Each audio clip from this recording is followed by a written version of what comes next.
Hey, so I wanted to tell you guys a story about this. Jesse, you went on vacation last summer. I did. In order to avoid roaming fees, what did you use? I used Saley and Yes. our code Dangle. That's right. You got 15% off discount Saley eSIMs, which is basically anywhere you go in the world, you can have cell phone and internet coverage. You don't have to use sketchy Wi-Fi, all that sort of stuff. And my father-in-law texted me because he's going to Mexico tomorrow. Your FIL? Yeah, and he said, "Listen, is Jesse fibbing? Oh. Is it true What? that things went well when Jesse used Saley?" And I said, "Robert, it is true.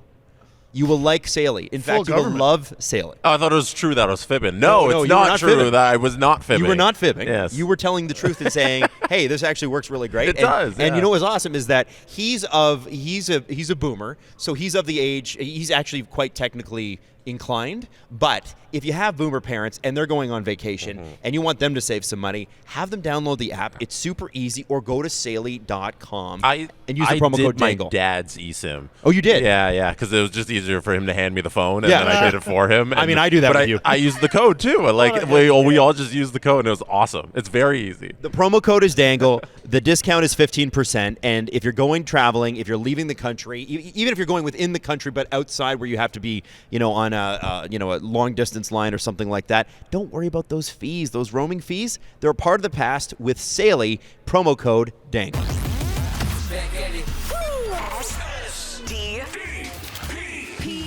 The Steve Dangle Podcast with your hosts, Steve Dangle, Adam Wilde, and Jesse Blake. All right, well, listen, I don't get to say this often, but we actually have a commissioner on our show, which is pretty, this is groundbreaking stuff. Please welcome to the Steve Dangle Podcast for the first time, and hopefully not the last. We'll find out, I guess. Mr. Bryan Crawford of the OHL. Let's give a round of applause. I don't know how exciting it is. It really depends. We'll see. I think it's pretty exciting. You're like an international man. Well, not international. You're a provincial man of mystery. When we looked you up, I've been called a lot of things. That's the first one. Well, I just have to say, I obviously knew about you. And heard about you when you came over from Golf Canada to run things in the OHL a couple years ago, right? Yeah. But did not remember that you were a football player first and foremost for the Toronto Argonauts. Because that's And you're forgetting a step because then you went to basketball before golf. That's right. Is that correct? Yes, I did. I actually spent 8 years in university sport. Even prior to that, so yeah, it's been a weird. So been a weird pickleball path. Canada's next, or what do you got? F1, You didn't tell us about your time at the space program, Yeah. too, or what? I've got to knock them all off. 43 years old, and you've already done all that stuff. I mean, he's the son that my mother wanted. I know that. But Bryan, I guess we, before we get into the OHL stuff, and obviously we're here for the Connor McDavid Top Prospects game, and we're at center ice, which I think is pretty cool for us considering we started. This is cool. I've never done an interview at center ice before. It was a brainchild of Eric from the Pete's here, and man, it's been very, very cool to kind of see this all come together. But I want to start with you so people get to know you a little bit. So even before football, who are you? Where are you from? How did you get into sports? Let's pretend we're on a first date here. What's the where do we start with you? I'm Not to make it awkward. too. There, Steve. All right. I'm a born and bred Hamiltonian. So Hamilton Mountain, went to Barton Secondary School in Hamilton. We grew up in a very kind of active household. I have a younger brother and a younger sister. It was hockey, baseball for me growing up, kind of right up into high school. And grade 12, I decided that I was done with playing hockey and I wanted to play football with my buddies. And from there, off we went, so to speak. But kind of great, very, very passionate sports family growing up. My sister was a soccer, basketball player.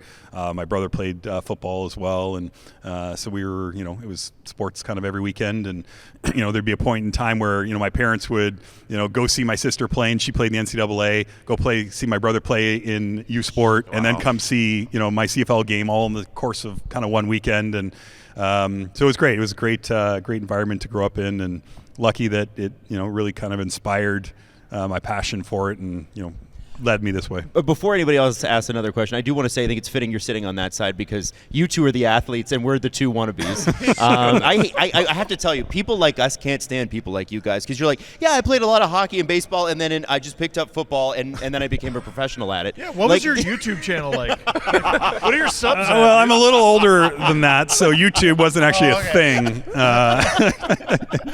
I was still on the Napster streaming, kind of arc. Adam talks about me being an athlete, but like I never played at a professional level. If we want to spend a little time on that, you went in the 5th round of the CFL draft. Yeah. You win Rookie of the Year, if I have that correct. No, that was in college. That was in college. Okay, yeah. But you have a long, successful CFL career. Football careers are very short, and you spent a lot of time with the Argos. Yeah, I mean, I was lucky. It wasn't ever really a goal. Like, I started playing football because I literally wanted to just play football with my buddies. And I went to a really great football school in high school. And then the opportunity came up to go play at the university level. And I got to go to Queens, and we had a great team and had a lot of success there. And same thing, it wasn't really like a goal until late in my time there. And it was like, geez, maybe this could actually be something I could do, is play at the next level. And I got drafted.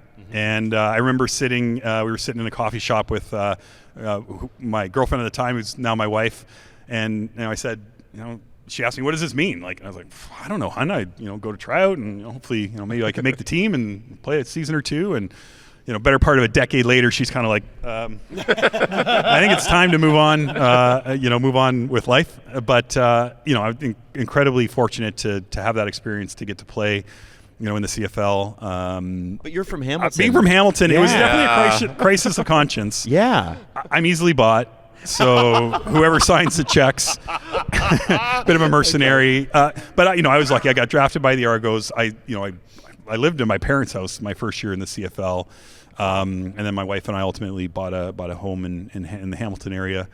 And it was a great way to start out life and to get to be a professional athlete. And I got involved with the Players Union and was active there, and play for pinball for quite a number of years, and some other great folks from Damon Allen to I played Ricky Williams for a season. Oh yeah, when he came up. There. Yeah, oh yeah, that's cool. Yeah. We could do a whole podcast on that. Oh, I totally could do a whole podcast on that. Ricky was a great guy, great teammate.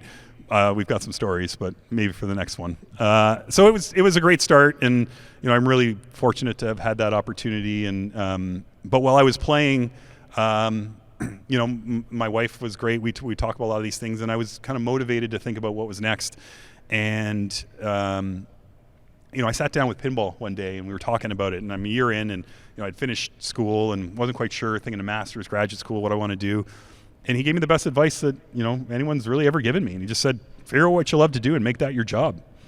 He was like, geez, that's pretty obvious. Yeah. And I thought about it, and, I wasn't playing in a league where I could retire for the rest of my life and move to Muskoka, right. Unfortunately. And I wasn't going to be a coach. Coaches love the game a whole different level. But I loved business, and I love sport business, and the PA stuff had kind of introduced me to some of it. And I decided that, maybe this is what I want to pursue. When pinball told you that, was there music playing? Was there a magical light aura behind him? Did he levitate? Elevated into the sky. Like, some of the Americans watching the show might not know the aura of Pinball Clemens, but what is he like? So for those that don't know who pinball is, which is hard to imagine there's anyone who doesn't know who pinball is, but certainly he may be more of a household name in Canada than he is in the U.S. Went to William and Mary, is where he played his university football. Came to the CFL. He's a 5'5" running back, and Michael Clemens is his name, but everyone calls him pinball because that's what he looked like on the football field, just bouncing off of tacklers, bang, bang, bang. Went on to a Hall of Fame career in the CFL as a Toronto Argonaut. Could be the mayor. I mean, hell, he could probably be the prime minister if he wanted to be. No question. And became a coach and has stayed involved with the Argos for a long time and was the coach when I was there.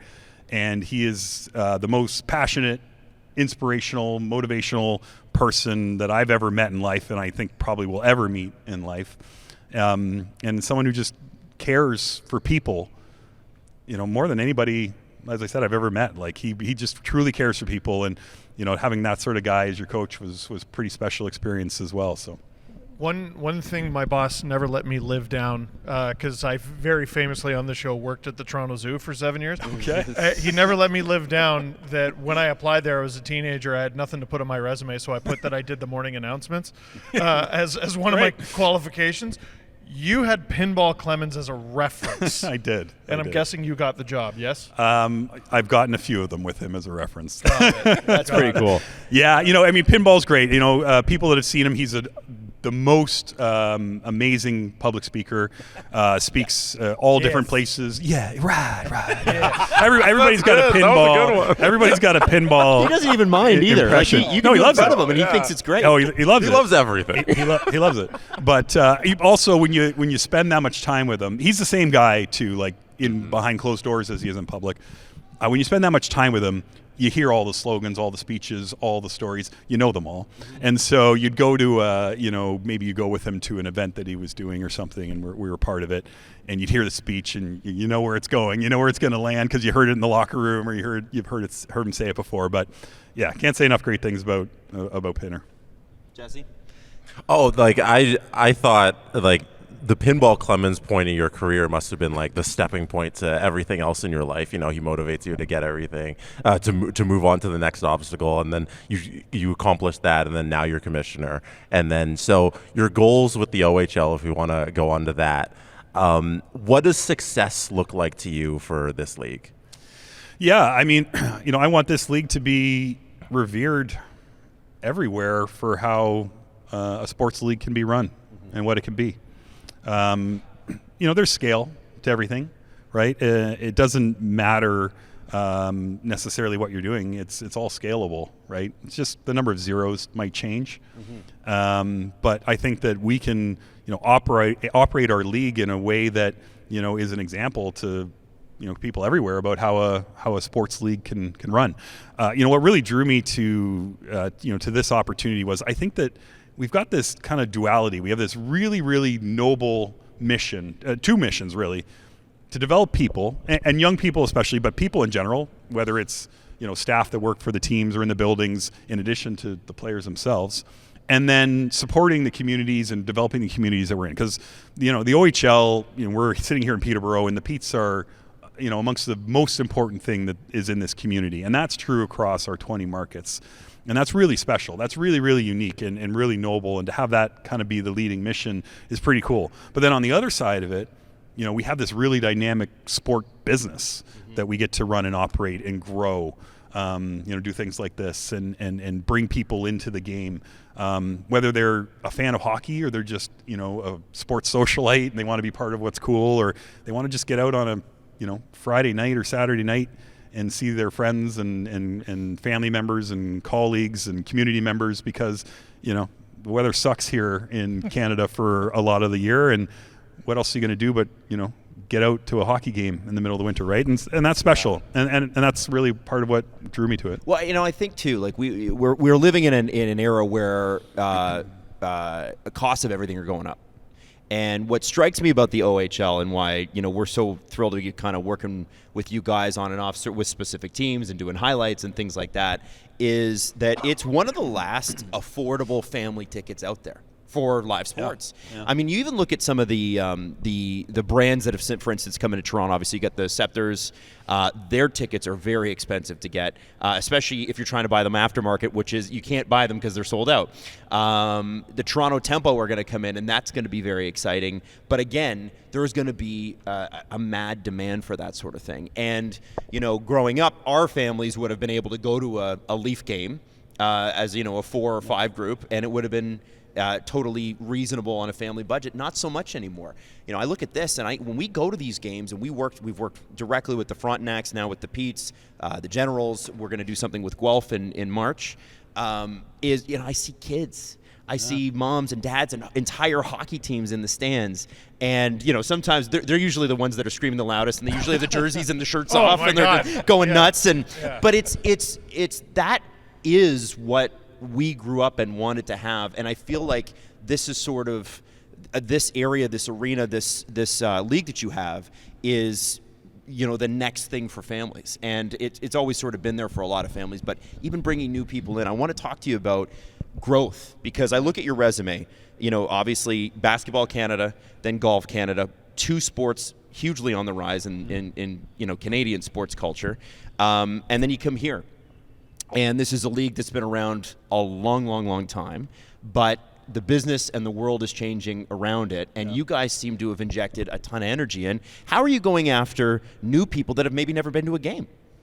Yeah, I mean, you touched on a lot of great points. Certainly. So it was a little bit too long of a question, if I'm being honest. Was there a question there? No, you're right. One of our superpowers is our connection to the communities that we're in, and certainly being a family-friendly, affordable option. I mean, you mentioned whole teams. I bought 40 tickets to the Bulldogs earlier this year, and took my entire, youth AAA baseball team there as an outing this fall for our team. And that happens every single night, multiple teams in multiple buildings, across the league, because it is a family-friendly event, and it's also like. I went there with my parents when I was a kid, and now I'm bringing my kids, to the game, and that's pretty special. And so we always, we certainly have to, as we grow and evolve, keep that front of mind that we're driven by the communities that we're in, and by being, a community connector. The reality is, of course, as you mentioned, like the world's changing and things are getting more expensive, and costs are going up, and that is certainly true for our league as well. So, figuring out ways that we can, grow our businesses, grow, revenues and stuff, so that we can invest in the game, and we can, continue to give back to the communities that we're in, and ensure that, we have a stable, bright, future for this league that is better than the one that, I came to inherit, and the person after me will inherit as well going forward, and the people that follow us. So, we're stewards of it, right? I get the great opportunity to kind of take on the legacy of David Branch and what he 45 years built. This major junior or junior A hockey. It's 130 years. It's been around here in the province of Ontario. The Petes are being one of the oldest, of course, and so that history is deep and strong. But being able to build upon what was done before and leave it for the next is our goal here. Wasn't sure when or how to bring it up, but can you talk a little bit about David Branch and his impact on the league, and any conversations you guys might have had?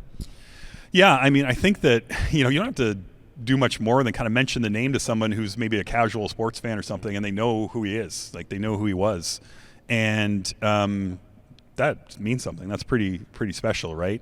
His impact is massive, right? He's touched the lives of so many folks, not just guys that have played in our league, but people that have been part of it, people that have been fans. He was incredibly warm and supportive to me in this transition and taking over the role. I'm sorry that we didn't have a chance to work together and get to know each other a little bit more than we did. But I remember, like, he had a great laugh, great smile. He'd love to put his hand on your shoulder, and I was told very early on, if he called you, he said, "Go get him, kid," that you were in his good books. Okay. And that was the key. So I got one of those early on, and so yeah, it's a sad loss for the whole hockey community, of course, our league, and so many people that spent so much time with him. So I anticipate that his memorial that'll be taking place in a week's time in Oshawa will be quite a sight. Yeah, and I want to ask you about the business side of this, because we are really fascinated on this show about the business side. And when you're talking about rumors that we've heard of, potential expansion, especially south of the border, right, into the States. Obviously, that's already happened a little bit.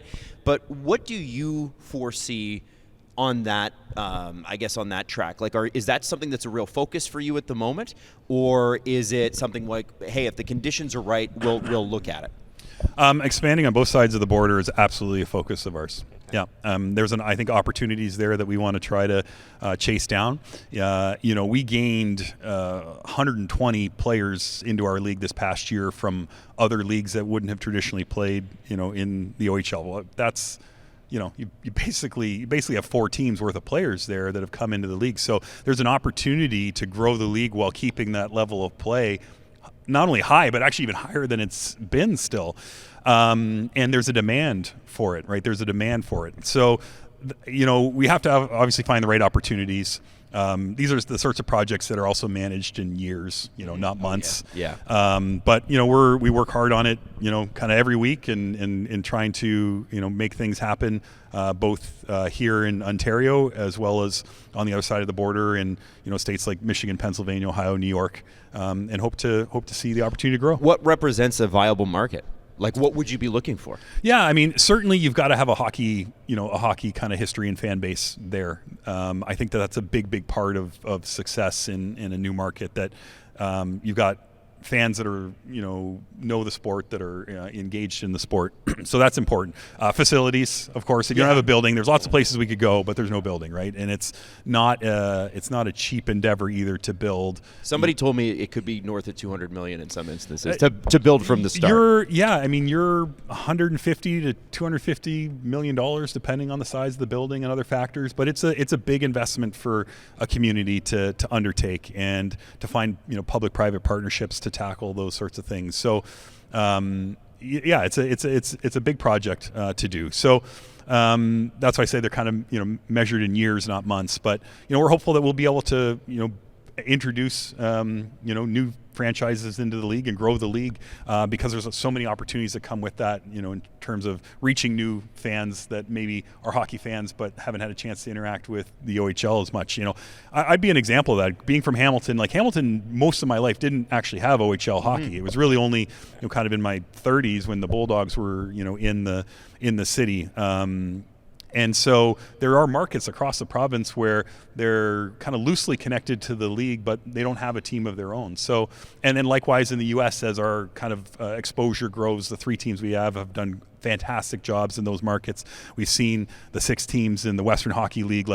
You could make an argument that the Seattle Kraken wouldn't be there or having the success that they're having without the Pacific Northwestern Division of the Western Hockey League, and what those teams have done to grow the sport there. So for us, part of our job is to grow the game, create new fans of hockey, and bring others into our league and what it's all about. So I was an in-arena host for the Mississauga Steelheads for a season. And what are you laughing at? You've never mentioned that before. Yeah, did he put that on his resume? Yeah. It comes up quite often. Zoo reference. And then you got the Steelheads in that reference. School announcements. Good question. Which is, Brian, you're now officially a member of the show. School announcements. Yeah. I like that this one is every too. show. I can't wait to tell my kids what their future has in front of them. So that's a team that I was there. There weren't a ton of people there, and Toronto proper doesn't have a team. Yep. What in your estimation is the struggle there? Because there's no shortage of people. It's definitely a hockey market, but sometimes it can be a tough sell. Are you looking at getting into Toronto proper or back to Mississauga, and how do you do that? Yeah, so you definitely touch on a challenge for our league, and making sure that we are viable and strong in the GTA, which we definitely need to be.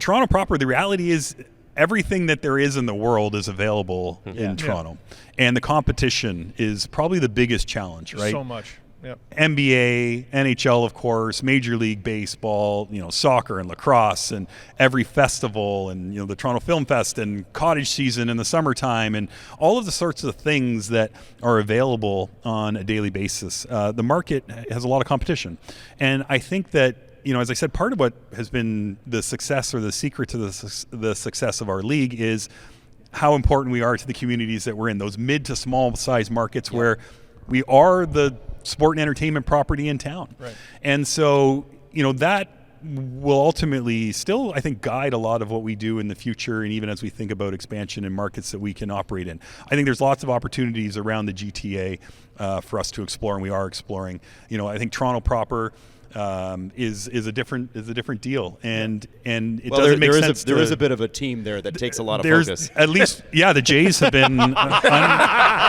unbelievably popular this year. No, you're exactly right, and it's and that's okay. That helps our league as well. The fandom for the Leafs and the NHL as well, and in parts of the Golden Horseshoe, Hamilton, Niagara fandom of the Sabres, right, or in Windsor fandom of the Red Wings. So that's those are I think some of the realities that it doesn't make sense to necessarily kind of fly into the headwinds in that market. Yes. The majority of people watching right now, they're NHL fans. They got their NHL team, and they're excited for that. And the NHL looks at the CHL and the OHL as like their feeder system for the new talent. Yeah. But I mean, we are. That's what it is. But the majority of the people who play in this league don't end up graduating. Like we have the Doughty and the McDavids behind us. How do you balance that where you're a league on its own, where you're trying to give these players an opportunity to play, but you're also trying to be this feeder system for the NHL? How does that balance work? Yeah, I mean, first and foremost, I would say that, every player that comes to our league, I would guess, has the dream of trying to play in the NHL. Sure. And that's great. They should. That is what we're trying to provide, is an opportunity to make the next level of hockey. And that's the NHL, that's other levels of pro, and that's now the NCAA as well. Mm-hmm.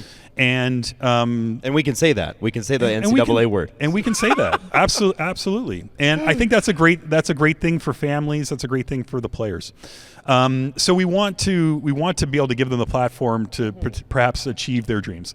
The reality is that very few will actually get there, and we are also developing them as people.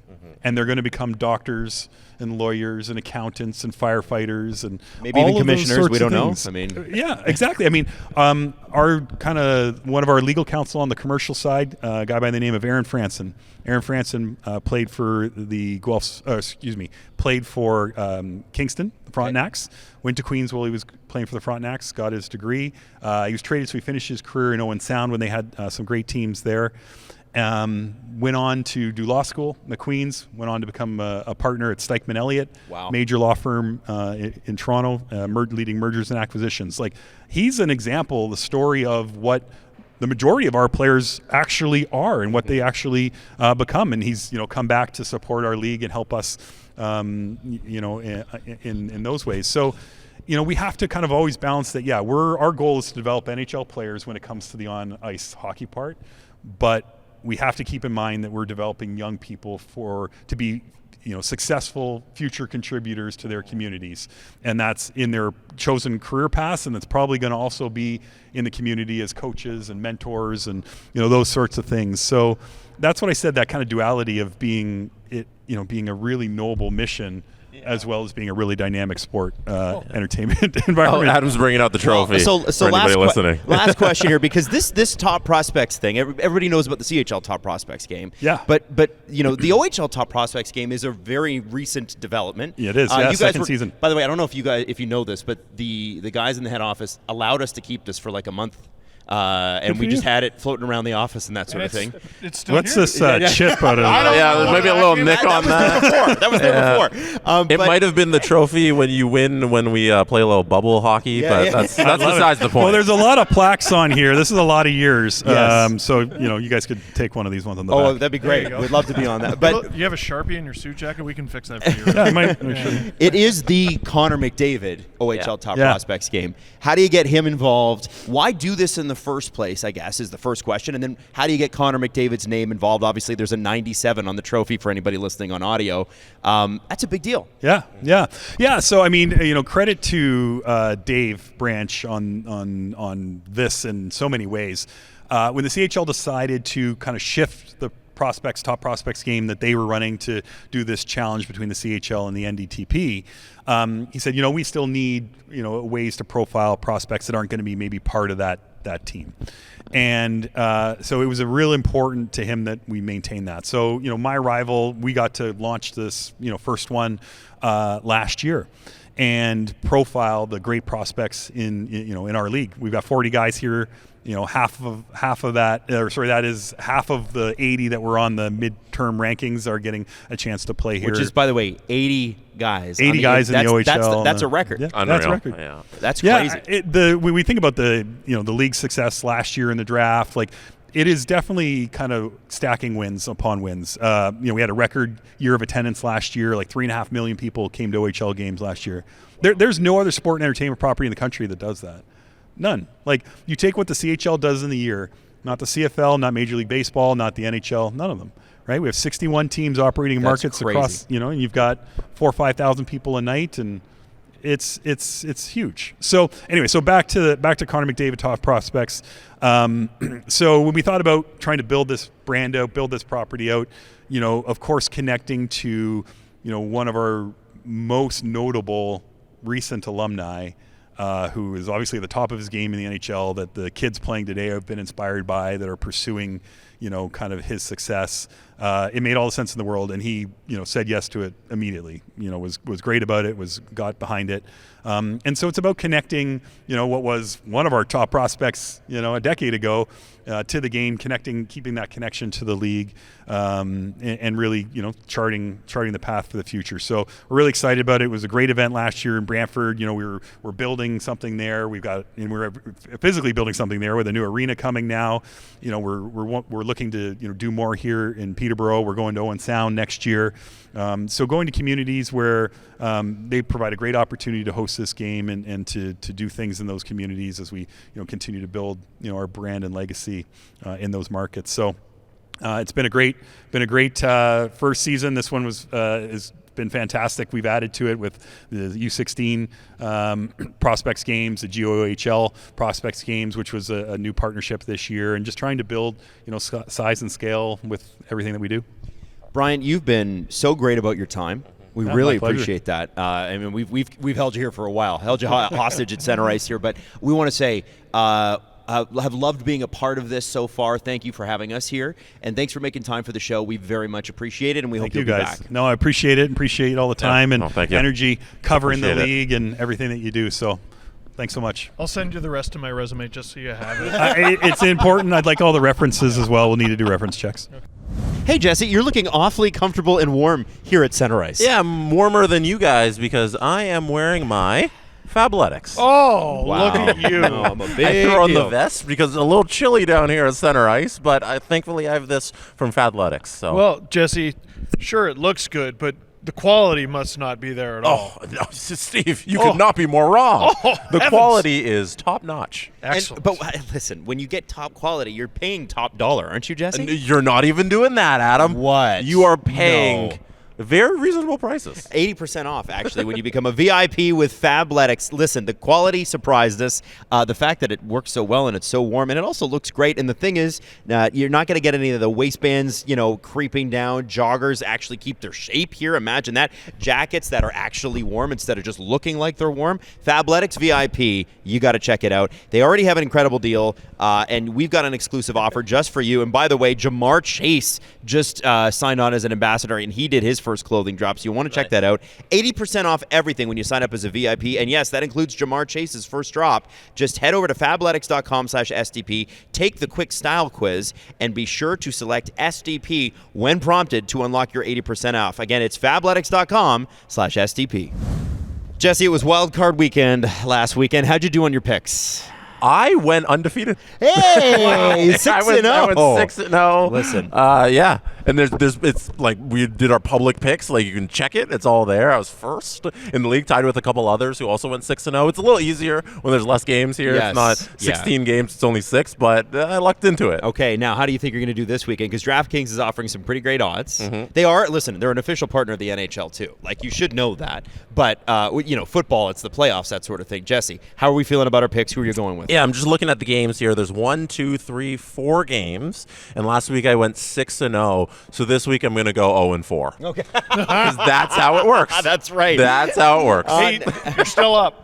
Yeah, no, still 6-4 is not too bad. Now, new customers, if you bet $5 and if you bet wins, you'll get $300 in bonus bets instantly. Download the DraftKings Sports app and use the code SDPN. That's code SDPN to turn $5 into $300 in bonus bets if your bet wins. In partnership with DraftKings, the crown is yours. Void in Ontario. Gambling problem? Call 1-800-GAMBLER. In New York, call 877-8-HOPE-NY or text HOPE-NY 467-369. In Connecticut, help is available for problem gambling. Call 888-789-7777 or visit ccpg.org. Please play responsibly. On behalf of Boot Hill Casino and Resort in Kansas, pass-through of per-wager tax may apply in Illinois. 21 and over. Age and eligibility varies by jurisdiction. Void in Ontario. Restrictions apply. Bet must win to receive bonus bets which expire in 7 days. Minimum odds required. For additional terms and responsible gaming resources, see DKNG.co/audio. Limited time offer. Another big thank you to Commissioner Bryan Crawford of the OHL for joining us. That was a really great, in-depth sort of interview. I thought at some point he was going to be like, okay, guys, stop asking me questions. I have other things to do. But I wanted to tell him more about like the jobs I've had. I thought that you should have gone granular with the zoo. Like, tell him about Scoodles, the llama. Camel. Camel. Excuse me. Scoodles. Adam. Scoodles the Adam. and what was the one with the extra leg? Chaka, the five-legged Chaka, zebra. How could you forget Chaka? How dare can you you. forget Chaka? You can't. And listen, I think there's NHL stuff to talk about today. Obviously, the Leafs lose a bit of a stinker last night, and if you did stay up to watch the game, because it is a Western Road swing, they come off of a very emotional win over the Avalanche guys, and it's in the mountains, and they immediately go to another city that's in the mountains and get in at 3 a.m. and you could tell. Even though it seemed to me anyway that the formula that they are playing was still there, the jump in the skates was not. They didn't have it. They just didn't have it. They didn't have it. You could tell from opening puck drop, and sometimes that happens, and you're like, all right, get it back. And then Utah scores, and you're like, all right, you're down 1-0. Get it back. And then every minute that passed, I'm like, they don't have it. Yeah. And like, it's not like Utah stinks. Like, No, that's a good they're in team. a playoff spot right now. They're in a playoff spot. They can score. They can skate. It felt like every player in their end was holding 3 sticks. Like, there was if all you did was wake up and see the box score and go, what the hell happened? Brother, sister. Yeah. They weren't able to get a thing going against Utah. They were never going to win that game. I felt like the effort was there, Jess. Oh, 100%. Sure. It's just you can't compete when the other team's been sitting at home for almost a week now, because Utah's in the middle of a 7-game homestand that spans almost 3 weeks. That's and convenient. This is the 3rd game. They're just sitting at home having fun. And when you go in there, the NHL is a very competitive league. Yeah. It's the top league in the world. All of these teams, 1 through 32, are very close, regardless of what you think of the standings in these players. These players are all really good. And when you come in on the second half of a back-to-back on a Western Road swing, where you gave all of your effort against a Colorado team, because they tried during that game, the Leafs did, and They it emptied the worked. clip. It was awesome. And then you come the next night to a rested team who's sitting at home. You're going to look like that on some nights. Now, wait, Jesse. We got to get into one of my least favorite tropes, which is they're pro athletes. No. What do you mean they're tired? And what I always say is, yeah, who's on the other end of the ice? Pro athletes. Rested pro Exactly. athletes. Listen, I'll be honest with you. I have said that before, but I think it's Yeah.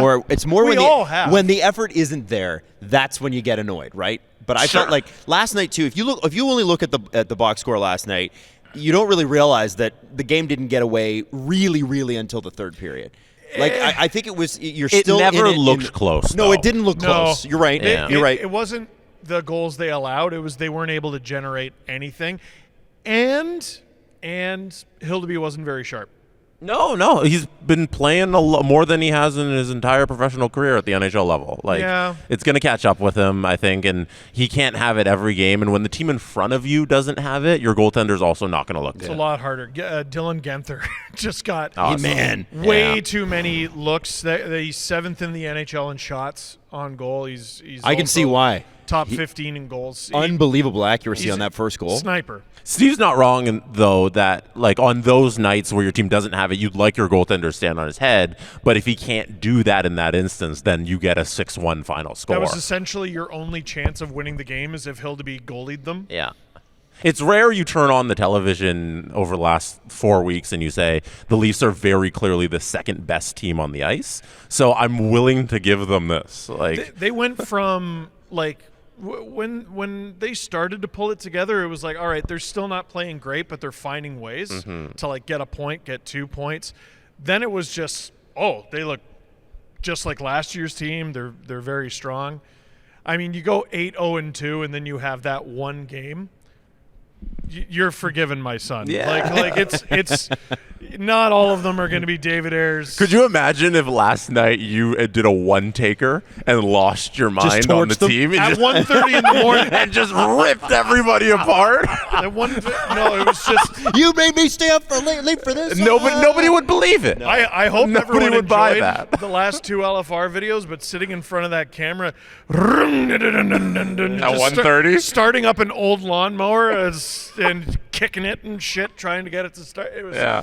That was difficult, man. It was Dragging your rear end. late, but I have a feeling myself and you guys and pretty much all of Leafs Nation are going to have no trouble getting up for Thursday's game. Well, yeah. and it will be the Leafs' turn to play a team on the second half of a back-to-back because Vegas is playing LA the night before, and it is the Vegas Golden Knights versus the Toronto Maple Leafs on Thursday night. This is Mitch Marner's first game against the Leafs since he left town in the trade, sign and trade, whatever you want to call it, and then he comes back to Toronto the following Friday. And Steve, you will be streaming tomorrow night's game on the SDPN channel, so you better get the Evan Root going. You better start pulling that cord because that outboard motor better get it going. This is going to be I think an emotional game, but it's obviously not at home. And so I'm curious about. I feel like the Toronto Maple Leafs know, if you're in that dressing room, you know the fans want this game. The fans probably want this game more than maybe the players do, because the players probably are looking at it like, okay, he's not at home. Yeah. We're going to Vegas. Vegas is also a very good travel city for Leafs fans. So I wouldn't be surprised when you turn on the game tomorrow night and a quarter of the crowd are Leafs fans. You know what? In previous seasons, I would have been like, you know what? They've been doing well lately, but like, they didn't show up for this one, and this was an important one, and I'm really disappointed. I looked at the standings. Are they still in a playoff spot The Leafs? after last night? I believe so. They're every game. Like, you don't need a reason to get up for the game. You get up for the game because They are. oh, there you are. Yep. So their second wild card right now. Boston is in there now, kicking out Buffalo. So it's just every night it's musical chairs. You need these 2 points. I don't need you to look at this the way we do. I don't expect you to look at it the way we do. You're pro athletes, you're the pro hockey players, whatever. But we want this friggin' game. Oh, yeah, and they know that. Like, how can a guy like Austin Matthews not know that? It's not They're- even. It's also his friend. Don't you want to beat your friend? You want to beat your friend, right? You're competitive. There's a show about that. Yeah. Right now. It's very popular. I want to be one, but Yeah. he was one, and Yeah. now I'm upset about that. Yeah. No, like, And you go to the award show, and you're like, hey, that's my friend at the award show. Let's have a little thing on stage, and then who knows what happens in the bathroom. you know, who knows? Who knows? It really is. That show has the world and apparently me in a chokehold. It's just funny. Vegas, just so many parallels. So many But parallels. Atlantic Division teams. Austin Sorry. Matthews doesn't live in an igloo in Alaska. He knows what this game means to us as Leafs fans, and as much as they say they keep it in the room and like nothing and no noise and all that stuff, they want to win. All right? Well, how about this? If I can add a little like FU to it, you don't have to hate the guy. You don't have to want to boo the guy. You can love But the guy. You can love the guy. But how about this? For 2 months, when your team was trudging through the muck and at the bottom of the conference, what was everyone saying? You got the team you wanted. You got guys the team ran you him out of wanted. town. Could have used Marner. Oh, yeah. Oh, bet you wish you had Marner. What is this impression? Who's talking like that? That's how I. The world. It's how I blunt the severity of Twitter in my own mind, Jesse. how So you when read someone every says me tweet? something really mean, I just put a dumb voice on it. And Like, Jesse- oh, you got a big fat head, You're Adam. scrolling. They go on an 8-0-2 run. Where'd they go? Where'd they go? Where'd all those trips go? Are they behind there? No, they're not Are here. they over there? No. Are they? Maybe. Where's that other? There we go. Are they up there? Where'd they go? By the way, I love the sky cam, Jesse. It's Oh, a- yeah. Maddie, can we wave to the sky can we cam? wave into the sky cam here. okay. Come on. Look, Let's- that's our logo at Center Ice. I told you 40 times yesterday that we'd be at Center Ice. Here we are. But where'd All they right? go? Well, they're up there. Yeah. Yeah. They're up there. Oh, you mean the chirps? Gone. Gone. Where'd they go? Why? Because the Leafs have had more wins than them for the better part of a month. Yeah. Oh, you mean the Vegas? Vegas has had more losses than wins for the better part of a month. Yeah. And I know they're top of the Pacific, but that the Pacific looks like yeah. It's not the best division at the moment in the sport. Right. no, because people decided this chirp doesn't really work anymore. I'm just going to tuck that. They'll Yeah. bring it back out. It's also But I didn't forget. Yeah. And the team shouldn't either. Guys, every fan in hockey said you suck without this player, and for 2 months they were right. It's time to show them. Yeah. I like that. If you can't get up for this game, you can't get up for pro hockey. And it's second half of back-to-back with travel as well. They play in L.A. That's the game tonight. So Right. And I think if somebody could travel back in time and redo their tenure as a Maple Leaf, it might be Mitch Marner. Well, so based on what we're hearing from Jonas Siegel and The Athletic today. That is one of, and I haven't messaged Jonas about this, but I'm going to. This is one of the best pieces Jonas Siegel's ever done, as far as I'm concerned. He spent. Kind of dropped out of nowhere too. I think he's been holding this back. I think sometimes when you're a journalist, kidding. you know. I wasn't expecting so this. He went in December. Spent a couple days with Marner in December. And first off, Mitch did say one of the more relatable things is that the thing he doesn't miss about Toronto is the gardener. Amen. And amen to that, absolutely. That is a born and bred GTA boy. He is correct. And I don't want to get these quotes taken out of context, because what will happen when I mention what I'm going to talk about, and we're not going to read the whole article here. You should, get an Athletic subscription. This is worth it. Scroll. But no, pay your $1.99 or whatever discount the New York Times is running. Exactly. It's worth Listen, they're always running discounts. there's at the always Athletic. a discount. Come on, Pay it. It's worth it. But there are little things that when you move cities, and I've done this, right? I've done this a couple of times. I could look at and relate to. So, one of the things that comes up is, you don't get to see your family. He said Sunday mornings are FaceTime mornings because it's the one time a week. And this is a very family-oriented guy who was used to having his family over all the time. That you can't do that anymore because his mom and dad are still back in Canada, and I would assume his partner's mom and dad are still back in Canada as well. So there's also there's a time difference. So when I used to get home and blow off steam and play video games with my friends, they're all asleep because they're adults. And this is from the article. This isn't just like examples. These are things Adam's saying. These are things that Mitch Marner said in this article. He identifies which was very this. revealing. And I thought too, the fact is that they love the winter. They don't get the winter there, and I think there's it's an adjustment. It takes. I always say to people when they ask me about moving cities, it takes at least 6 months before you feel normal again. I really mean that. Forget, you've moved houses before. It takes a while to feel normal in a new house. A new neighborhood. A new city, it's like you're really... Country. He's in a different country. Exactly. So, and there's always been a microscope on this guy. But in reading this article, and Jesse referenced it perfectly right off the top, I can't help but think there might be a tinge of, man... Not that he doesn't like Vegas, not that he's not having a good time, but things were really red hot when he left. He was, and I'll just be straight with you. The people around him, I think, and we've talked about this ad nauseum, I think really did not like the way he was treated here. And they were right in a lot of instances, right? But I do think that creates, when you have that in your circle and it's constantly going, it creates a boiler effect. And then you go and you make the decision, and then you're the one, not the people around you, that has to live with that decision. And I do sense a little bit of, maybe not regret, but a wish that it had gone differently. And by the way, as a host of a podcast that does a lot of Leafs coverage, does a lot of NHL coverage, I wish it had gone differently too. Yep. I mean, I don't know if mourning is the right word, but you lost something. I mean, millions of dollars, and I'm sure he's still having a great time and playing with these great teammates. But I think in any large life transition, there's a mourning period. We lived in a place for 9 years, and we moved, and I missed. But also remember, he also lived in not just 9 years. Well, I'm talking about me. Oh, but you. Oh, sorry. Oh, I thought you meant Mitch. Steve's sharing a personal story about the zoo. Sorry. Yeah. No. We worked at the zoo for 9 years. Here we go about the llamas and the zebras. I'm trying to relate. And then I went to Sportsnet, and then it was really hard. And you can read it all in my book. All right, talk about me. Which one? Sorry. The first bestseller or the second? The first one. Okay. So no, I miss my old home. Of course. And your old blue room. So do you regret your new home? Oh no, you'll be taking me out of that place in a bag. I friggin' love it. But I do miss the life I built in that other place.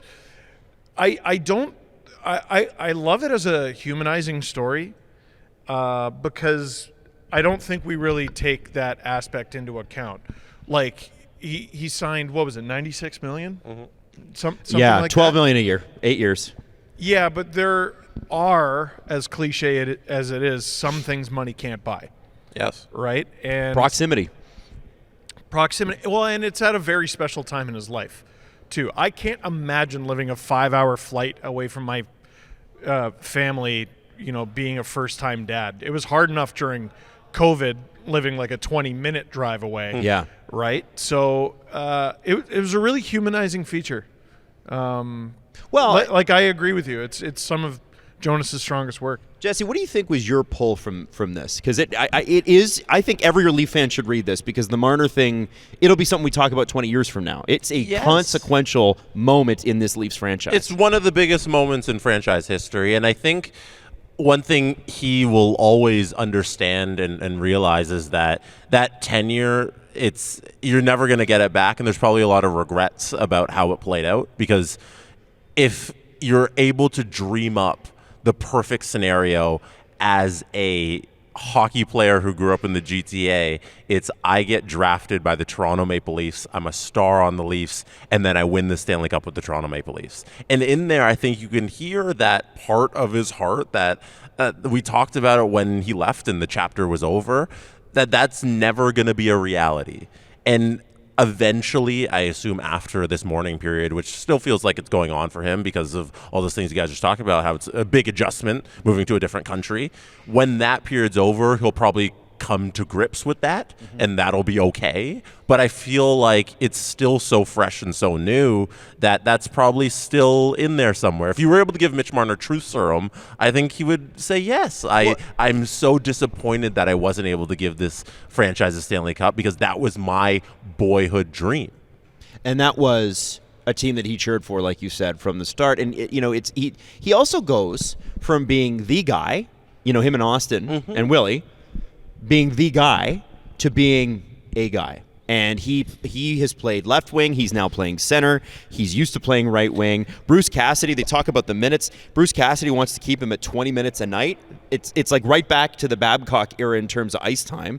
The points have not been as easy to come by, too, because he's played with 3 different centers. He's still racked up a decent rate. He's lower than last year. It's the goals. He's not scoring goals. Right. And I wondered immediately when they did the introductory press conference, one of the things that the general manager said was, well, we're going to put him with Eichel. And everybody's like, well, who's going to shoot? And the general manager said, somebody better figure it out. And they figured out that nobody was going to shoot. It doesn't work. And they've split them. Now the Eichel combination doesn't work. That's, to me, when you're like, oh, he's a guy. No, he's a $12 million guy, though. Like, what do you mean you gave $96 million to a guy you don't know where he's going to play? Are you joking? I think Vegas is very much find the big talent and then make it work. And then figure it out. And I don't blame them. I would do the same. And I think it completely depends on who you ask. Well, look where they are in the division. Yeah, look at the division, right? But we were having a conversation with Justin Fisher, our social lead, before the show started. I'm looking for him. I'm also looking for him. I thought there he is. Hey. He's in section C8. Yeah, Marner, right under the Kojiko sign. in the 9 It's a big arena. Sorry. Yeah. In the 9 seasons, I think he was in Toronto or whatever it was, Marner legitimately played more shifts on D than he did at left wing or center. When was he ever a left wing or center? Even once. One shift. Ever. It's How many face-offs he take? Rare. It's a crime against humanity that the Leafs didn't try Marner at center.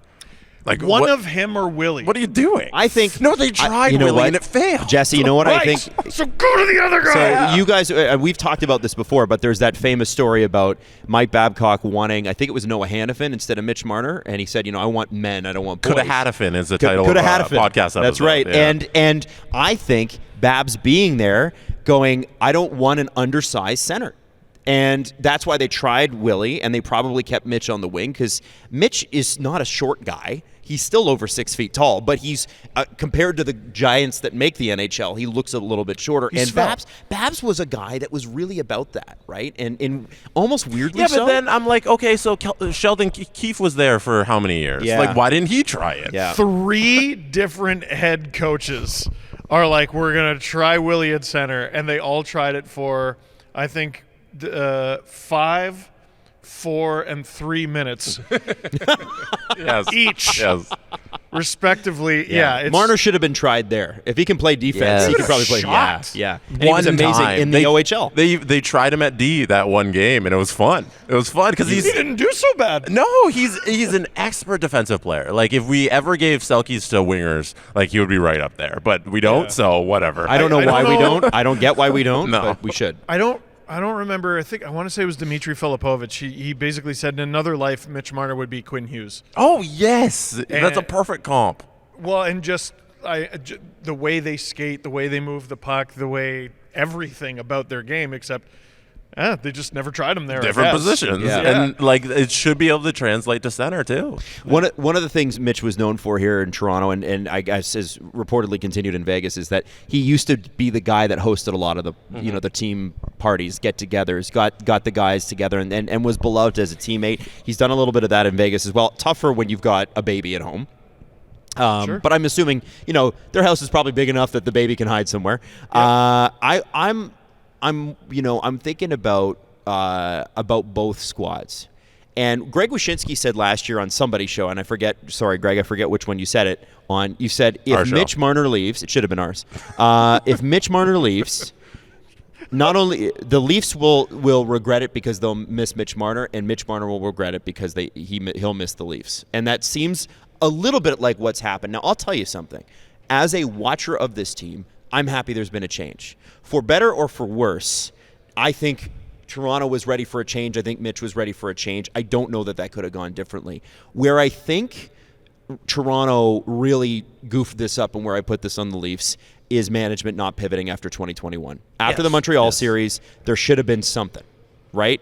Or after the Tampa series the next year. Yeah. Or after 2023. Yeah, Well, or not allowing Dubas to make the move. Yeah, And, We So- talk about so- championship windows. How about do anything windows?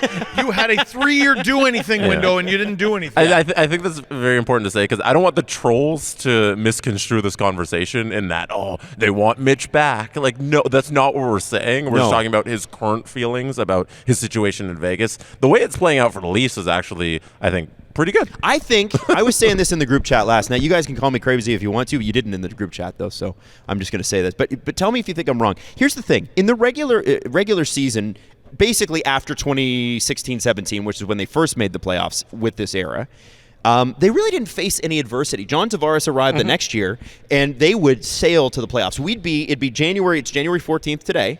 We'd be like, well, they're playing Boston. Yep. Tampa's going to win the division. They're playing Boston. We know. It was like to be decided home and away. That was basically it. and who are they going to get at the deadline? Or are they going to get anybody? Or what are they willing to spend? Blah, blah, blah, blah. So now these Toronto Maple Leafs have faced adversity. And what's been interesting about it, because that first 2 months was so rocky, and even a good chunk of December was, is that there seems to be a coming together of these guys in a way that I'll be quite honest with you, I haven't seen in years.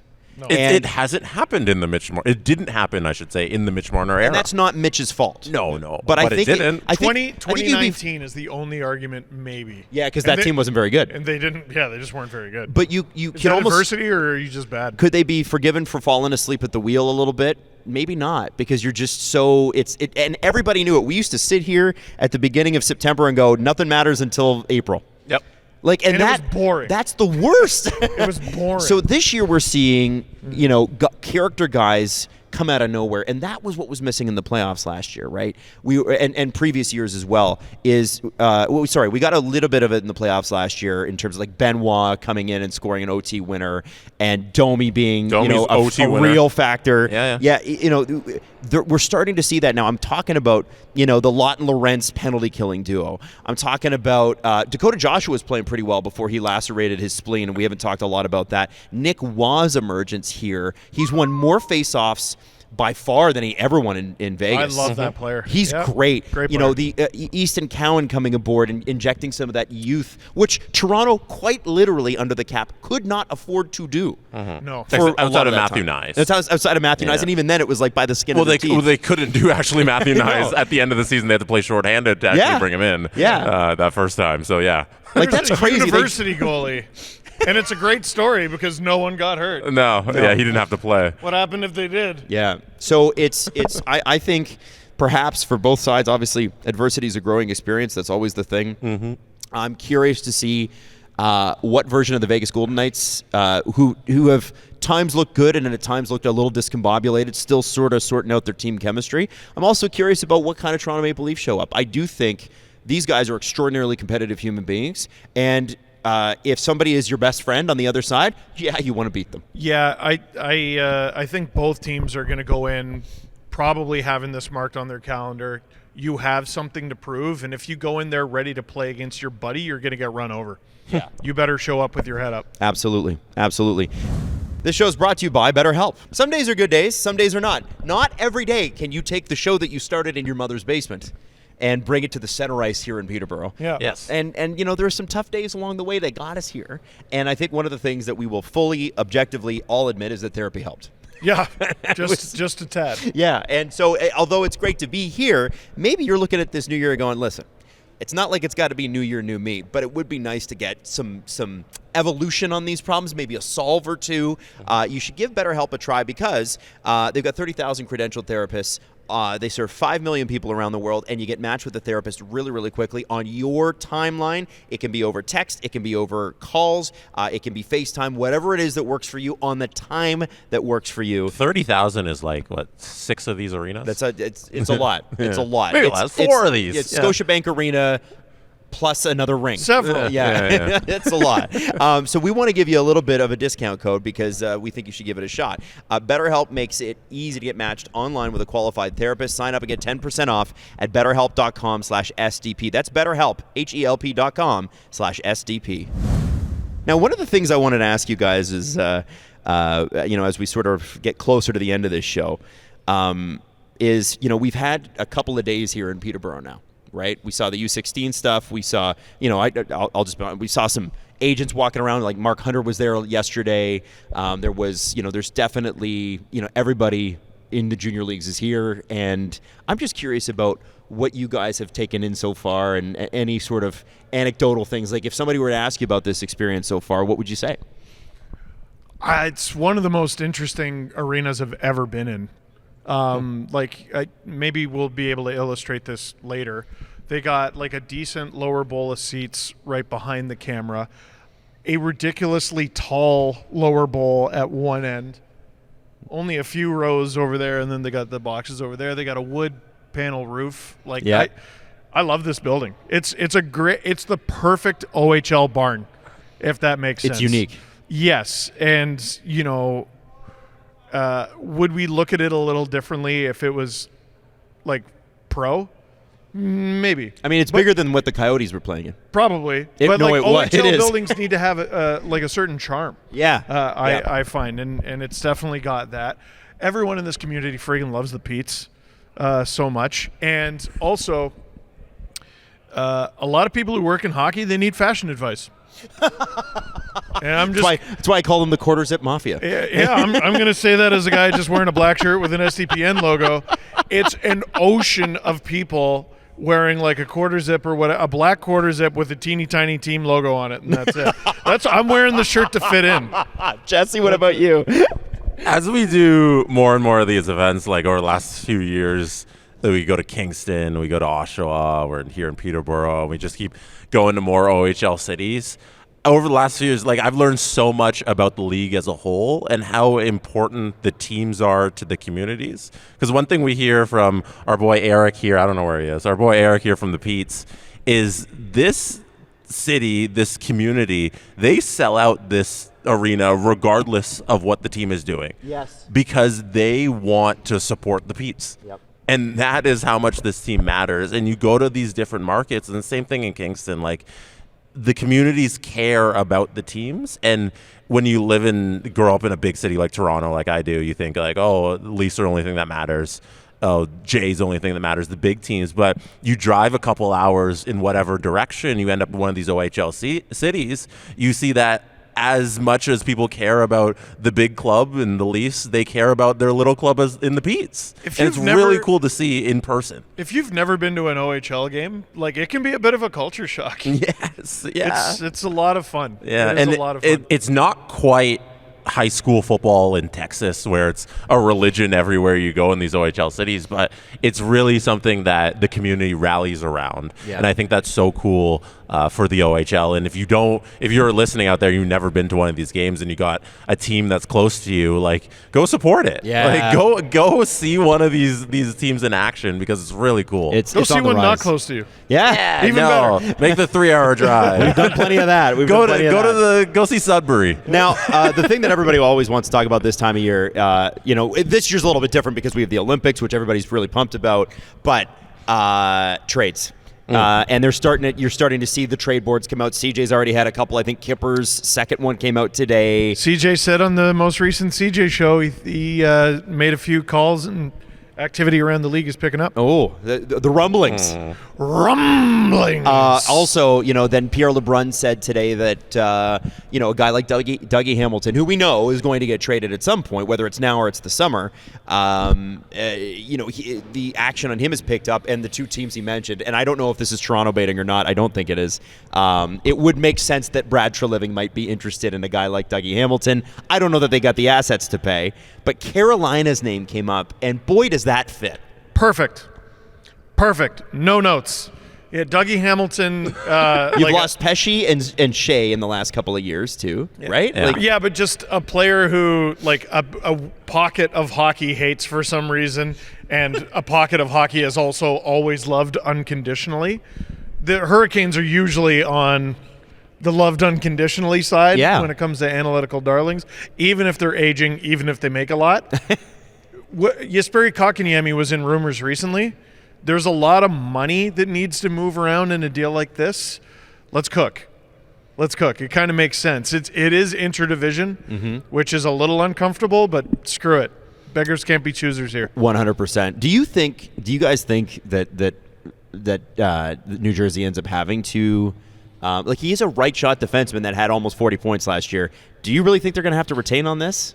No, I don't think they retain. I think they move him. I think he's almost like 90% gone out the door. Yeah. Maybe a little. Everyone's a little. like I've seen people like, oh yeah, retain half. 4.5. I don't think so. Million? No. Maybe a mil. Yeah. Mil and a half. $4.5 million is a second line center. Yeah, that's man. a Christian Dvorak deal. What are we talking about here? No, I don't think that's happening. Okay. And they're looking for pieces back that help them to be competitive right now. So if you're taking that salary and you're sending out, maybe you can just collect enough bodies with that cap space and bring them back in to affect your lineup. To be fair, that's most trades. Like when they say stuff like that, I'm like, we're looking to be competitive now. Okay. Yeah. I got around you. the trade deadline, I think most teams making those deals are you're buyers and sellers. You're right. You're right. And I think in this situation for the New Jersey Devils, it's not a selling. It's we got to make a hockey trade. Yes. That's where I think it's unique. Yeah, and I think I got to remember too, even though they're both red, the New Jersey Devils are not the Calgary Flames. When we have the president of the Calgary Flames going, we want more Nazem Kadris, not less. It's like, yeah, we get that, but not 36-year-old, 37-year-old players, because you should be rebuilding, and that. Yeah, and then when happen. we reach to the trade deadline and you're 10 points out of a spot and last in the West or whatever it is, like you're gonna sell. Yeah. So who are you? Why are you kidding yourself? What are we talking about here? Yeah. But I don't think the Calgary Fitzgerald's Flames never been that kind of guy. He's not. At least from what I have seen. Maybe he doesn't get out in front of a microphone as much as people would like, but I don't see Tom Fitzgerald straight up gaslighting people. I just don't see that happening. And tonight's a big night for him. Well, he did also say that the Devils' struggles are on him. He came out and took the credit. Oh, he spoke? Yeah, he did. Well, he spoke to Pierre LeBrun. Oh, so, that one. Yeah, he didn't do a. He hasn't spoken to local media though, which I think if you're a New Jersey Devils fan, like I'd be a little upset. Yeah. Like if my GM's just going to the national media and not talking to locals because there might be hard questions, like stop avoiding us. So, Tom, the Devils are in free fall. You're in cap hell. How do you see yourself getting out of this? I think Bobby McMahon's going to sign 5 times 5. I think it shouldn't go without saying that Steve Staios did the same thing. Okay, tell me about that. Pierre LeBrun was in Ottawa for an assignment from The Athletic, and Steve Staios decided to give his comments on Statement Gate to Pierre LeBrun instead of talking directly to the local media. That was mentioned very often by their own head of PR, Ian Mendez, in his blog, and Steve Staios decided to go to national media to talk about it. And he let the players face the mics. He did. Leaders lead from the front. That wasn't leadership. Yeah. I'll say it until people hear me on this one. Now, on the Calgary Flames, Eric Francis has a column up at sportsnet.ca today saying the time is now right for the Flames to trade Anderson. And I don't think anybody would disagree with that. He's on my fantasy team, so I pay particular attention to Rasmus Anderson. But how are you doing? He's been having a pretty good year. He's almost 30 points. And this is a guy who he started a little bit slow, but he's been obviously Mr. Consistency, looking for an 8-year contract. Like we've even heard this season, if the Flames were willing to go to 8 years, he would be staying. But they're not, so he won't. And the question will become, is the acquiring team that wants Rasmus Anderson, and I don't see many teams that wouldn't want him, are they going to get the chance to extend him? And is he going to be open to that, or is this is a rental? Because that's going to affect the price significantly. This is a right-shot defenseman who can quarterback a power play. There's lots to love about this guy, but if you're an acquiring GM, that's kind of a scary thing. Dougie Hamilton at least is under contract. I think like Vegas, for example, is actually a pretty decent candidate to sign him and just have him as a rental. Because, they made the big acquisition this summer, obviously, in Mitch, but you never did anything to replace Alex Pietrangelo, which I was surprised by and flagged when it happened. I'm like, hey, it's kind of a big hole on your roster. The cap's going up $7 or $8 million. Could you just get him and then sign him? Oh, I'm sure they would find a way. They are Vegas, right? But put it this way, this isn't a problem I'm necessarily expecting to get solved right away with an extension. And I think teams are a little bit more creative now. You don't have to have an extension in place. You know what I want to see? A little bit more like the Pronger trade back in the day where this wasn't based on an extension. It was based on performance. But it was if the Ducks go to the Stanley Cup final with Pronger, we get an extra first. Right. Is what the Oilers said. And that led to them getting Jordan Eberle. Why not something like, okay, we have aspirations of signing Anderson to an extension. We don't know if we're going to be able to do that, so we'll give you this, this, and this. If he signs an extension, we also give you this. Like the Brad Marchand trade last year, 3rd to a 2nd, I think it went. If they went to the finals. Yeah, even Marchand, but that's performance-based. That's right? performance. You're right. You're right. It's not signing-based. I want to see signing-based. No, I like that. I like that a lot. Unless there's some new CBA thing I don't know about where that's not allowed, but I don't think so. Is there? So you like Vegas as a fit, Jesse? Just off the top of your head, is there a team that to you go in the playoff hunt could use a right shot D, a little bit of power play juice? Is there anybody that kind of sticks out to you? Because the one thing with Rasmus Anderson is Vegas has been the key link this whole time, but it's not gotten done. I mean, there is another one. Who's that one? The Leafs, but they're not going to do that. Oh, no, come on. You're not bringing up Calgary to Leafs. No, I don't think the Leafs are a real option at all for Rasmus Anderson or any Calgary deal. They would be if he wasn't a Flame. I'm trying to go through the teams in my head to see who would be able to pick him up. I think right now it screams to me more of a rental for one of these teams, especially at that cap hit, it's $4.5 million, as opposed to like somebody looking to acquire him and then also sign him. And if you're Calgary, you absolutely retain. On that money? Yeah. Oh, yeah, to make it easier on that team, because who cares? Yeah. He'll come to you at the cost of less than Luke Schenn. Yeah, and that also opens up the trade possibilities. If somebody's taking on $2.5 or $2.25 million for Rasmus Anderson, you're working with every team in the league. And I'll pay more. Yeah. You know, it's a team that's looking for a right shot defenseman that were turned down this summer that are currently in a playoff spot. And that right shot defenseman was Dougie Hamilton. They wanted him. The San Jose Sharks? Wouldn't that be interesting? Because this is they are in the second wild card as of this morning. It's like Dmitry Orlov, sometimes John Klingberg, Timothy Liljegren, Mario Ferraro. This is not a deep defense core. And I just feel like having a guy is Macklin Celebrini a tough sell for any defenseman on a power play? I can't imagine. Go ahead. No, I was going to say you might have nailed it. Like I've They got the assets. I've been advocating for the Sharks to buy this year. I thought they should have been in on the Quinn Hughes conversation because they have the assets to go get him in the cap space, and they could lock him up to $1 million years come July 1st when he can re-sign. And I feel like if they are in position to take that next step, that's the hardest thing to do, is go from the tear down to the build up, because it's so easy to just get rid of things and be I don't want to swear. I keep stopping myself. Yeah, there's a lot of people listening, Jesse. There's a lot of people here. But it's easy to suck. But, So for them, it's about, hey, go get guys when they're available. And Quinn Hughes was available. You should be in on that. Now Rasmus Anderson's available. You should be in on that. I love that. I love that suggestion. I've had a few conversations with people about the Sharks, and they're so interesting just because they're so young, they're so fun, they have all this ridiculous space. And yeah, wouldn't it be great if they bought? Second wild card, you're a point up on LA. You're a point up on Nashville? Yep, Nashville's quietly 6-4-0, and they're Ariana, remember what are you doing here? the bottom of the West is not that strong. No, I know. Yeah. But Well, Rasmus they've been Anderson he's in the window, right? Yeah. He's in the window of when we should be competitive, which is, it might be right now, but it'll be next year. This is what I'm saying. Like, are they in position to just be realistic with themselves? We're like, okay, do we want to make the playoffs and get swept by Colorado in 2.5? Or do we recoup some assets now and just see where the cards fall? Now, trading Rasmus Anderson there would be interdivisional, and I think that would be the hitch in the giddy-up. But I think San Jose's got enough assets to make that worthwhile. That one to me comes with an extension. Like if San Jose is not pure rental, San Jose is by an extension, and that to me makes a lot of sense. When I look at this too, the other team that I find, like it's kind of hard because in the West, you've got Colorado, Dallas, Minnesota. They're all pretty good on defense. They got their guys on running power plays. Vegas has obviously always been out there, but that's same division. Edmonton probably could, but they can't. Well, and you're not trading Edmonton to Calgary. Edmonton's right side on some nights has been Bouchard, Regula, Emberson. Yeah, you don't need that. But Bouchard, I mean, but you have Bouchard.